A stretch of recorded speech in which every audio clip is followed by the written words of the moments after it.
tak akan pernah kalah pasukan yang di dalamnya ada lelaki ini. Bahkan suara teriakannya saja di medan perang setara dengan 1000 prajurit. Dialah lelaki yang mampu membalikkan keadaan dalam peperangan. Lelaki yang punya andil besar dalam kemenangan demi kemenangan Islam.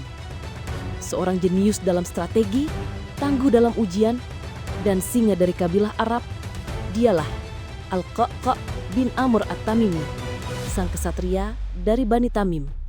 Ketika pasukan Persia menyerang wilayah kaum muslimin, Abu Bakar As-Siddiq radhiyallahu anhu memerintahkan panglima terbaiknya, Khalid bin Walid radhiyallahu anhu, untuk bergerak ke arah Irak. Tapi ketika Khalid tiba, pasukan muslim terlalu sedikit dibanding jumlah pasukan Persia yang sangat besar. Khalid pun meminta bantuan. Maka Abu Bakar mengirim seorang saja, Al-Qa'qa'.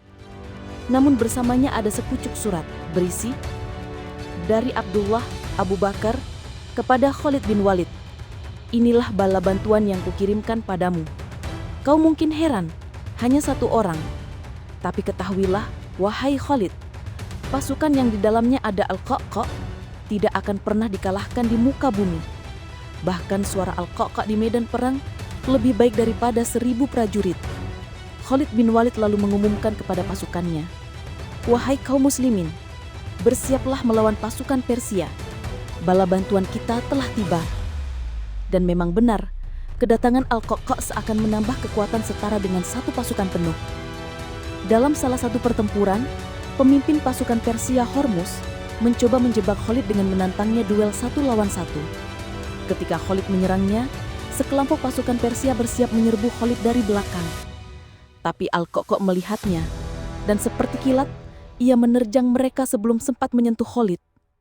Kepala-kepala musuh berterbangan, dan Khalid teringat ucapan Abu Bakar, bahwa satu orang ini lebih dari 1000. Pertempuran itu dikenal sebagai pertempuran Dzat As-Salasil. Dan dalam pertempuran besar lainnya, Qadisiyah, Al-Qa'qa' kembali memainkan peran penting.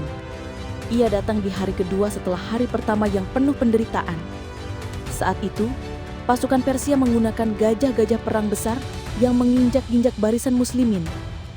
Al-Qa'qa' segera menyusun strategi, memerintahkan para prajurit memakai jubah khusus dan mengatur barisan, lalu mengirim bantuan dalam kelompok kecil-kecil, tapi teratur untuk menimbulkan kesan seolah bala bantuan terus datang tiada henti.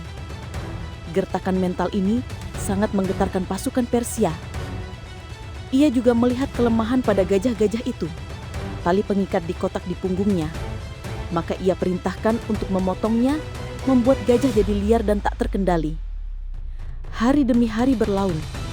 Hari pertama, hari yang sulit, disebut Yaum Armats. Hari kedua, disebut Yaum Al-Aghwath. Hari ketiga Al-Qa'qa' datang membawa semangat dan strategi baru. Hari ketiga, Yaum Amas, hari penuh tegangan. Hari keempat, Yaum Al-Harir, hari ketika kemenangan besar diraih. Saat gajah putih terbesar menyerang, Sa'ad bin Abi Waqqas radhiyallahu anhu menunjuk Al-Qa'qa' untuk menanganinya. Al-Qa'qa' dan saudaranya menusuk mata gajah itu, memotong belalainya, dan gajah itu panik, balik menyerang pasukan Persia sendiri.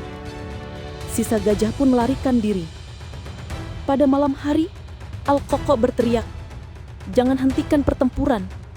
Kemenangan itu datang hanya 1 jam setelah kesabaran. Bertahanlah."